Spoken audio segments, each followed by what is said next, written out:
Hello, ladies and gentlemen. Welcome to another edition of the Reachin and Teachin podcast presented by CEI Esports. I'm your host, Robinson. I'm joined by my co-host, Johnny. Yep. Johnny, we have another star on the show. Yeah, you think so? The biggest star yet? Whoa.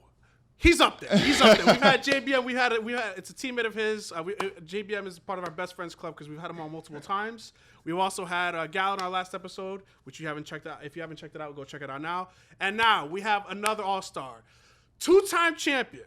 There's not that many champions that in the 2K League. There's not that many that's done it twice, back to back. He's one of them. He's an all-star, baby. It is Dayfri, the center of Wizards District Gaming. Let's go. Clap it up. Clap it up. Yeah, producer, clap it up. There you go, Joel. Clap it up. How's it going, my man? It's going good, man. I appreciate y'all having me on here. I've watched some of the stuff, like some of y'all's podcasts, because obviously Jack was on it. So I try to keep up, man. I follow you on Instagram, so I'm definitely in tune. Hey. Yes, he followed me. I followed him on Twitter. He followed me back. I had to look myself in the mirror. I said, "Whoa!" I said, "I think this is that episode of South Park." I was like, "This cereal right now?" So yeah, I was like, "That's pretty cool." But all right, let's get started. First of all, we had this in the. I forgot to write this down as a question. Where does the name Dayfri come from? Are you a fan of what is this? What does this come from? The name Dayfri. So when I was younger, it was probably my freshman year of college. Like I was basically just playing baseball, doing that. I never really had my own game console. It was always my dad. So on Black Friday, we went to the store and basically fought the crowd and I got a PS4 and I was trying to find a name and I used to play Call of Duty when I was younger, and I don't know if y'all played Call of Duty like Modern Warfare 2, but if you had an OG gamertag, that was cool, right? That was the cool thing to do. So I just sat there and since I bought my PlayStation, on a Friday, I was like, all right, let me just switch to 2, and I made Dayfri, and so nobody really knows that, but yeah, it's just Friday basically switch. So yeah. Friday backwards. Wow. That's wow. I never thought of that. That's the last. Wait. You used to play Modern Warfare 2. What's your go-to gun in Modern Warfare 2? Probably the ACR. Yes. Yeah. All right, cool. I'm an M4A1. ACR is really good. M4A1 is pretty. I'm basic like that, so yeah. I'm sorry. So it's no. Right, M4A1's cool. a good gun though. It's a good gun. There you go. All right, cool. So a lot. Let's get into the nitty-gritty. A lot has happened in the past year for your team and you personally. Obviously, winning the title, becoming the first back-to-back champion and multiple champ in the 2K League. Changes to the roster and obviously league changes. How would you describe this past calendar year for you thus far? It's definitely been crazy. It's been one of those roller coaster years, because we won the chip. Obviously, we were at the highest we could be at, and then obviously Jack retired. So that's always unfortunate. But he's got his stuff he's good doing now. Obviously, happy for him.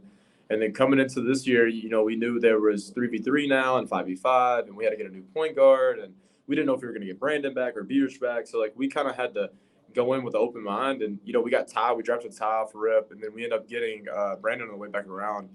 And obviously, stuff didn't work out with Ty, and he's killing it over there with the Kings. I'm so happy for him. He's playing shooting guard now, but yeah, dude, it was crazy. Obviously we haven't had as much success as we had in threes as we have in fives, but dude, it's one of those things that I think we're just kind of taking it one day at a time, and I'm enjoying it. I'm just trying to enjoy the process, enjoy it, because I don't know how long I'm going to do it for. We're young, so it's definitely been real fun.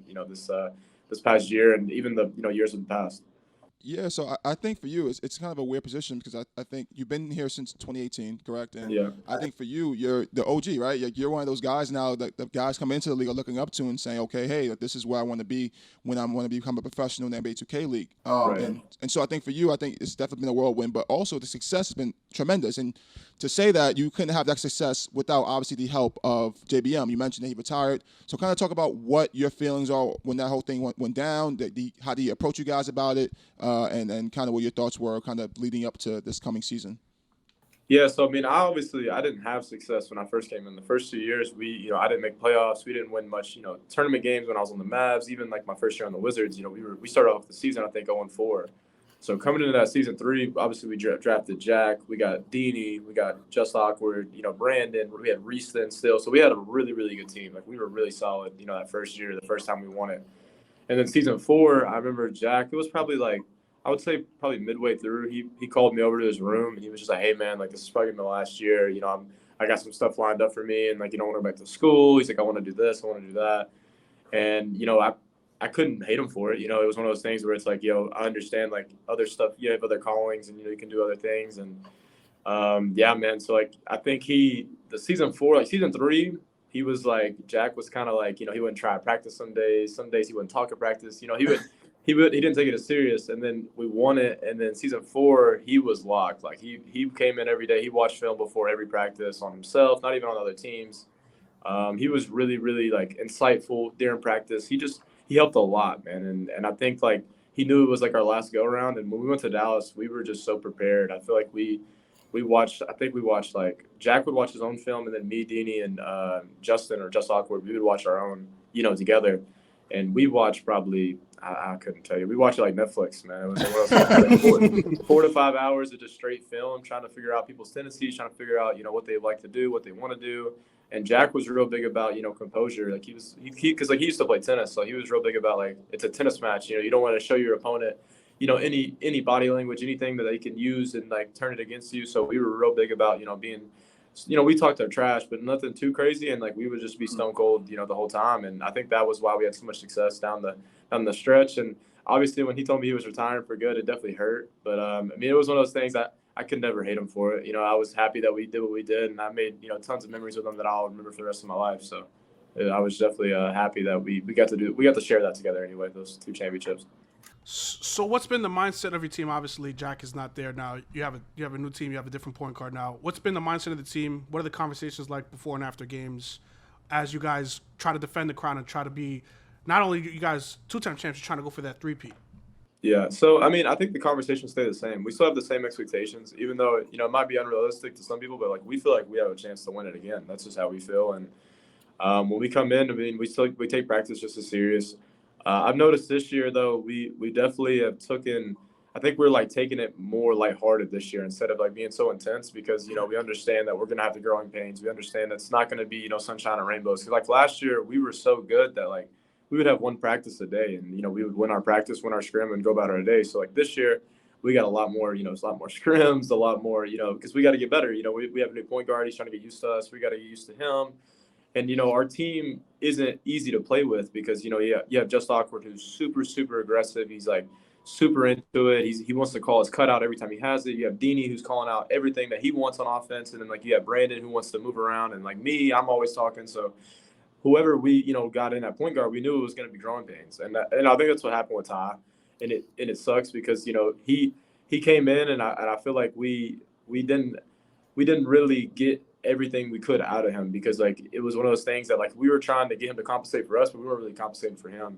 And I kind of regret that, but I'm happy he's doing his thing in Sacramento now because like he's playing shooting guard now and he's really, really doing his thing. Like he looks happy over there. He's scoring well. I text him all the time now and I'm just like, man, I'm happy for you. But with our guy Cap, because obviously we traded for Cap has been, basically came in and he's trying to like embrace like just kind of everything, with Justin calling his cuts, Justin on defense calling his style, Deanie doing his thing, Brandon calling his stuff, me.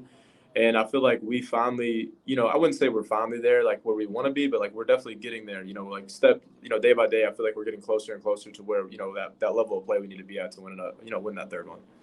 So speaking on the for you personally, having being the one, you and Just Awkward obviously having that experience, that championship experience, and you touched on kind of the growing pains. Do you feel any pressure to kind of really, get that team together and kind of get that championship mentality for those guys who haven't been there in the past years?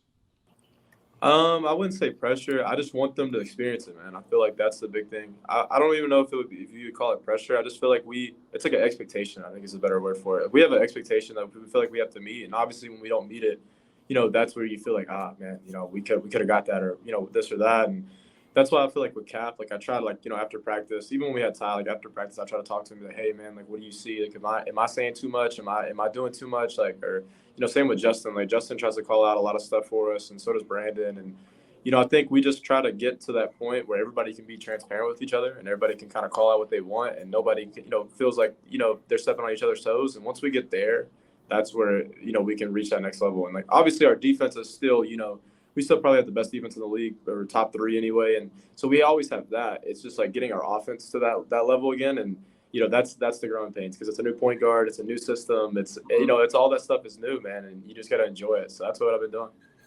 So let's talk about the 3-on-3. You mentioned a little bit earlier about the 3-on-3 action. You guys actually won the 3-on-3, and you actually played against an amateur team in handles. How was that? I'm sure you had so much pressure playing. Hey, if we lose, it's like when the dream team played the college kids. Like if we lose, this is gonna look really bad. Like how did you guys go about that, and what did you see from that handles team as well? And he played the guard. Like he played the guard spot. Yeah, So it's not. yeah. So the threes was a different beast, man. It was a different beast for sure. Like, cause like he said, I played point guard. So did Dini. Like Dini was playing guard. We were the only team that ran this lineup where it was like we ran 2 guards and then we ran a big, and like everybody else ran the point guard lock center. You know what I mean? They ran that lineup.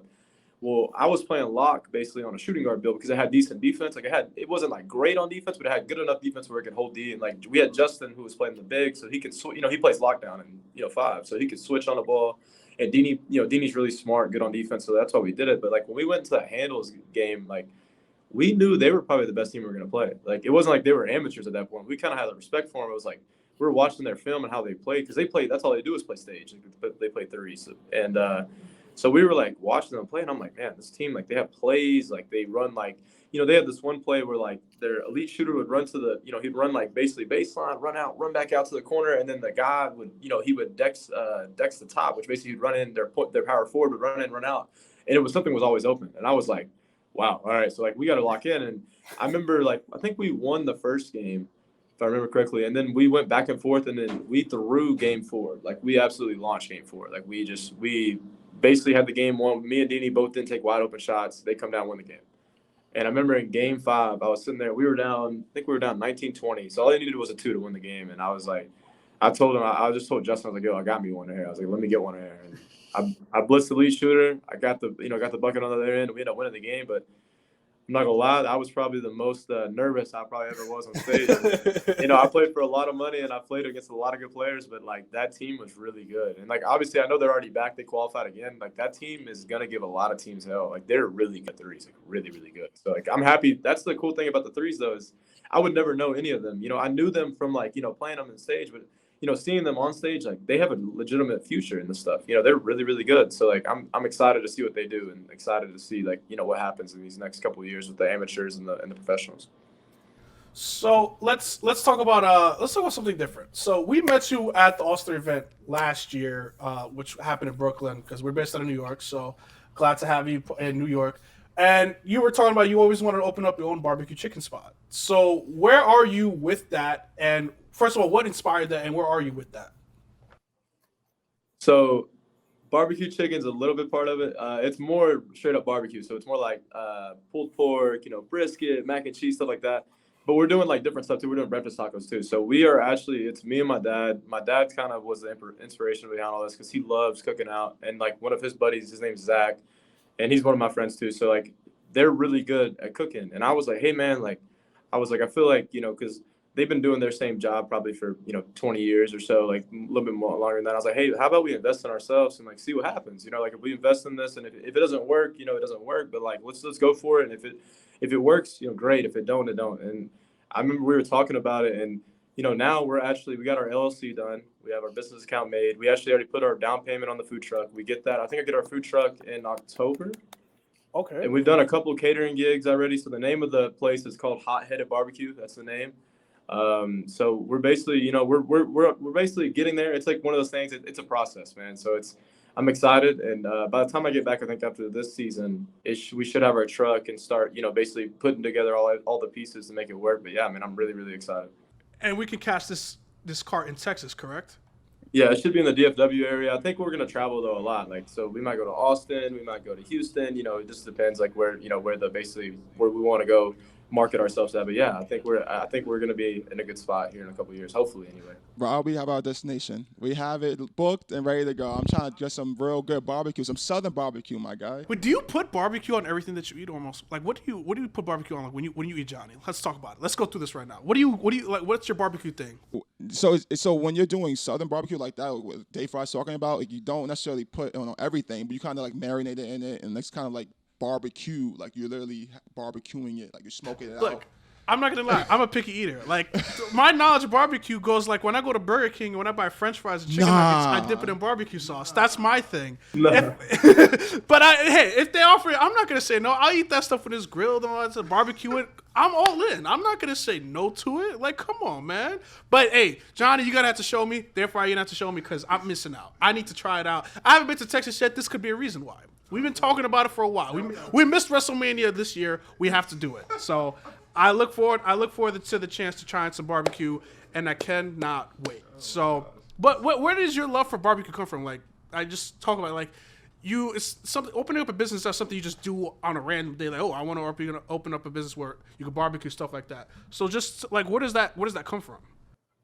See, the love for barbecue for me was just like my dad growing up. Like he just was like always experimenting, man. He actually built like his own his own smoker, like his own basically grill, but it was to like smoke barbecue. So like he built his own with like one of his buddies and like another kid that I grew up with, and I kind of fell in love with it because he was like experimenting with brisket, pulled pork, ribs, burnt ends, just all kinds of stuff. Like obviously mac and cheese, And we just kind of did it like that. And like he actually makes like smoked salmon, which is like really good. And like, we'd have fish fries and like, dude, we would just, try new stuff. And like, I wouldn't say that like I had like a crazy love for like barbecue and like food, but I love my pops. So it's like, I know he loves it. And it's like, I feel like that was my big thing is like when I did this, I wanted to do it for my family. You know what I mean? When I did like this 2K stuff. So I feel like this is something where like, me and him could go in on it, and like I can learn, how he loves it, and like I want to learn like that too, because I feel like, I like helping people. That's my thing. What I love, like I love, doing that. So it's like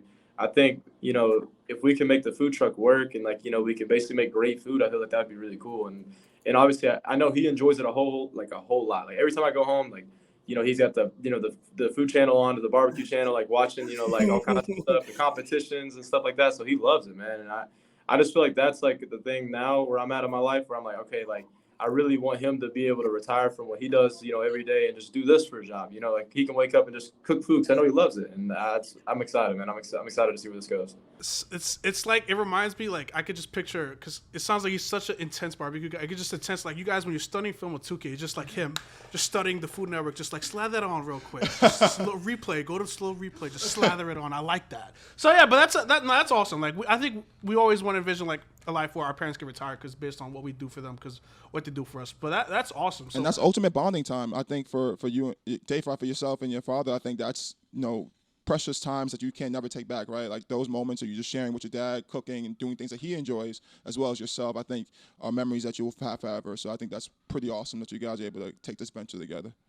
Yeah, no, I'm excited, man. I feel like that's like you said, you can't put a price tag on that stuff, man. Like, because you don't know when your parents are going to leave. You don't know when you're going to leave this world. So it's like you got to really enjoy these moments. And I feel like I've gotten like, I was living like just, 2K. And it's like, obviously I still want to play 2K. I'm not saying I'm going to retire, nothing like that. But it's like, I wanted something for like me and my dad to really bond on. And like, I feel like this is something where like he could, retire and actually just do this for the rest of his life if he wanted to. Like if it does take off, obviously it's a process. I don't want to speak too soon, but yeah, I'm excited, man. What's the name that you guys went with again? One more time? It's a HotHeaded BBQ, because my dad's like a big hothead. I'm like kind of a hothead, and then the other guy we got, his name's Zach, so he's like a hothead too. So.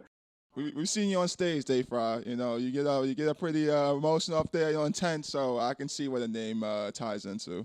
I might make a stand. I'm Dominican. I might make a stand based on plátano salami, tres leche. We'll see. We shall see. Anyways, we'll see. Or coquito. We'll see. Anyways, let's continue on. Let's go back to the 2K League. So again, a lot of time you've seen Jack retire, and a lot of time, again, we talked about it before. A lot of time has passed. When you see everything that you've accomplished already, All-Star, Finals MVP, 2-time champ, you're already thinking about what's in the future. Do you think about like how long? Do you think about your future and what's other stuff outside of the 2K League and what you wanna, and how long you plan on staying in the league? Anything like that? I've definitely been thinking about it a lot lately, because I feel like I've hit that time in my life where I'm like 25 now, and it's like I don't really know what I'm doing. Like I know what I'm doing, obviously I'm playing 2K and like I'm enjoying it, but it's like I never finished my degree, so I feel like like I need to go back to school, and then like. Then I have like this food truck stuff, but it's like, oh, what if it doesn't work? What if it does? It's one of those. And like me and my girlfriend are really serious. So it's like, it's trying to figure all that out. It's just like that weird time in your life where you're trying to make decisions. But I mean, the biggest thing with me is like, I always wanted to be a physical therapist. So I'll probably go back to school and like get my degree in that. And then still like, if the food truck doesn't work, if I go all in on it and it doesn't work, I have a backup plan. And obviously, I'll probably stay around with 2K for a little bit anyway because like I do enjoy it. Like I really do. Like I love the community. The community, like no matter what, like I have like a big support system when it comes to like streaming and like YouTube. Even like even in the league, like I feel like I love a lot of these guys. Like, they're really good dudes. Like I've been competing with them for 5 years now, longer than that. I've been playing 2K for like 7. So it's like basically trying to like walk away from that is like a big part of my life. They've definitely changed my life for the better. I feel like I can never take that for granted. So yeah, man, I think if I do retire, I'll probably stay in it, probably doing I'll help people coach or scout or whatever it is, maybe something like that.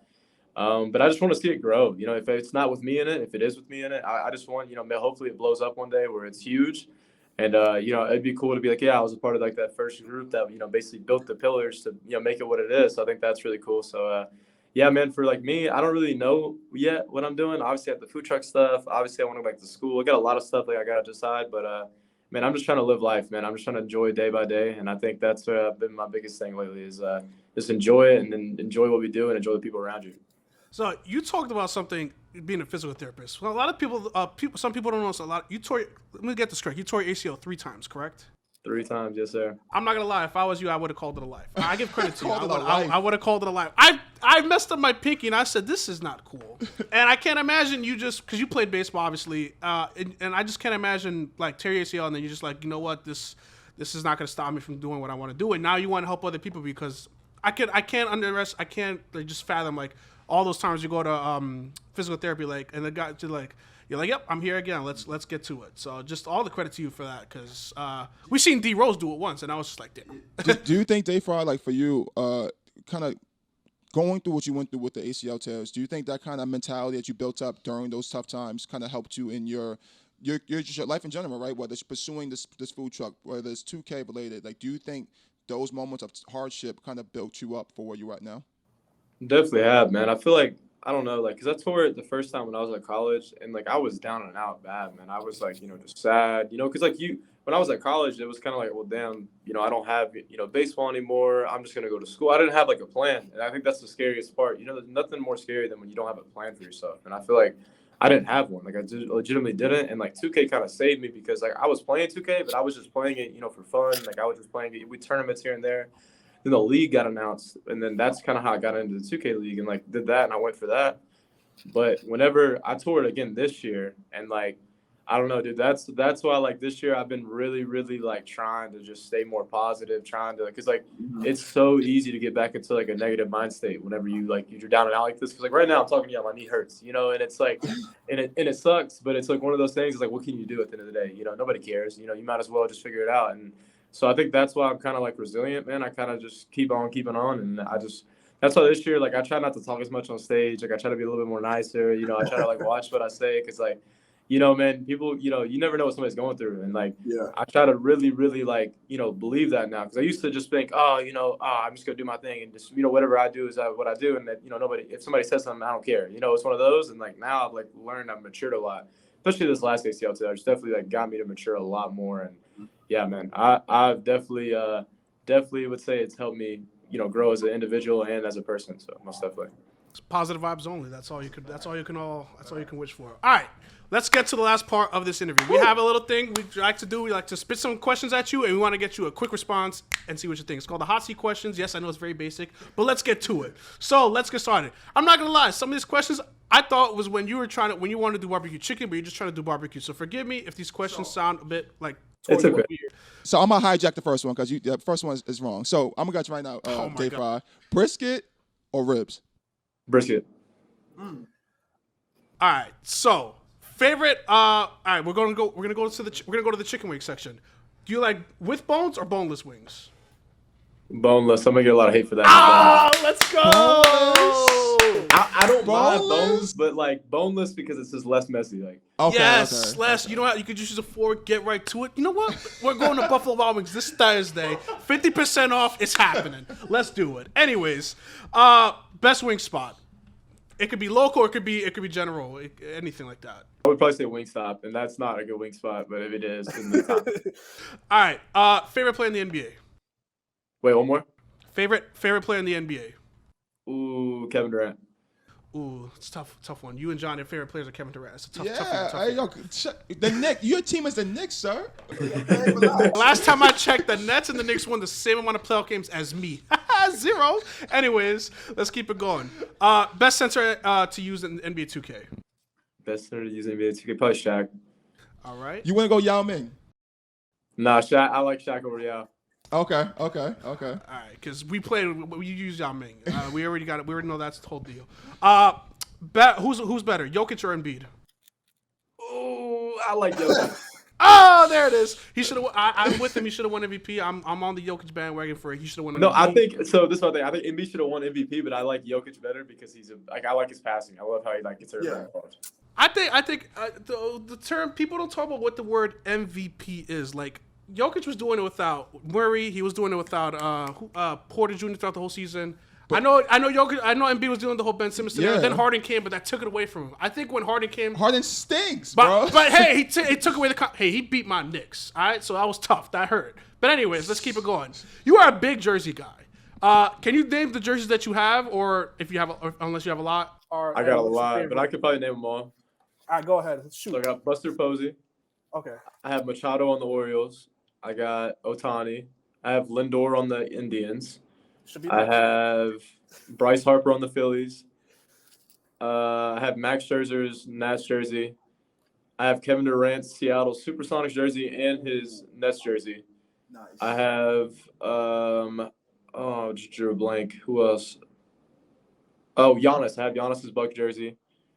And then I have more baseball jerseys. I'm drawing a blank. Oh, I have Arenado's Rockies jersey. Okay. And then I'm missing one more. Oh, Paul Goldschmidt's Cardinal jersey. Okay, so I'll try to spit off. I have a lot of Mets stuff. So I have a DeGrom. I have Lindor, Mets. Thank you very much. Because they're the Guardians now. So anyways, so I have. Oh yeah, Jesus. I have Pedro Martinez Expos. I have Jordan Bulls. I have Dream Team Clyde Drexler. I have 2 Kobe jerseys. I have a Nate Robinson because he has a fantastic name, same as me. Anyways, and then he also Patrick Ewing, Clyde Frazier.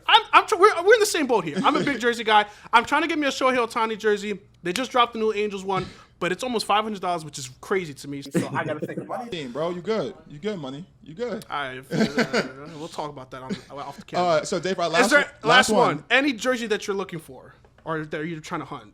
I would probably say a Barry Bonds jersey when he was on the Giants. Just because I'm a big Barry Bonds guy because he kind of made me love baseball growing up. So it's we all Barry Bonds fans here, right? Yeah. Okay. Yeah. I think Bonds get the short end of the stick with that whole deal, with the his whole deal that he dealt with. So I still think he was the best baseball player I've ever seen. What size are you in jerseys? Dude, I've lost a lot of weight, so I actually need to get new jerseys because I lost a lot of weight. I used to weigh a little bit. I used to be a lot bigger, so I'm probably large now. I don't remember. I have to look at that because I know it's different because they have the numbers. And stuff. I gotta go look at it. I think I've seen some in the past. I have to look on eBay. I don't know if you're a big eBay guy, but we'll have to check it out. But anyways, that'll do it for this edition of the Reachin and Teachin podcast. That's the hot seat questions. You know he's a jersey guy. You know what chicken he's into. You know if he's a boneless or wing guy. So, and he's on my side. We know his favorite player. We learned a lot. We learned a lot about Dayfri. Yeah. The podcast is you don't learn about this stuff when you're at a 2K League game or an event. This is what we try to do. We try to bring other side. Only on the Reachin and Teachin podcast. So that'll do it for this edition of the Reachin and Teachin podcast presented by CI. Thank you so much, Dayfri, man. We really appreciate it, man. This has been a pleasure, and we really hope we can have you back on during the course of the season. But from us, good luck, man. I know you guys are on the 5v5 way right now with the turn, and we'll be watching, man. We'll be watching. Hey, man, I appreciate y'all. I really do. This was really fun. Y'all do a great podcast. Y'all are great entertainers. Y'all are great hosts. This was really fun. Thank you. This warms my heart. Thank you very much. Also, check out HotHeaded BBQ. Be on the lookout for that. Look out for that cart, and make sure you look for Dayfri and see what he's cooking up. Follow my son Dayfri, all the socials, look for that man. cart. If it's running on like the ice cream truck, just chase it. Just chase it. See what happens. Anyways, so yes, check us out on Reachin and Teachin on Instagram. You can check us out on Apple, Anchor, Spotify. You want to check out our polos right here? Check it out right here. You can check it out on YouTube, Spotify, right there. Check it out right there. So that'll do it again. And also check out Dayfri. He's on Twitter. You can check him out on Twitch as well. And again, his YouTube channels too, man. Shout out to YouTube. YouTube as well. And check out Wizards District Gaming. They are on a run. They're on a perfect run right now. We'll see what happens. 3-time champs, we shall see. Thanks so much, guys. And thanks again, Dayfri. All right, guys.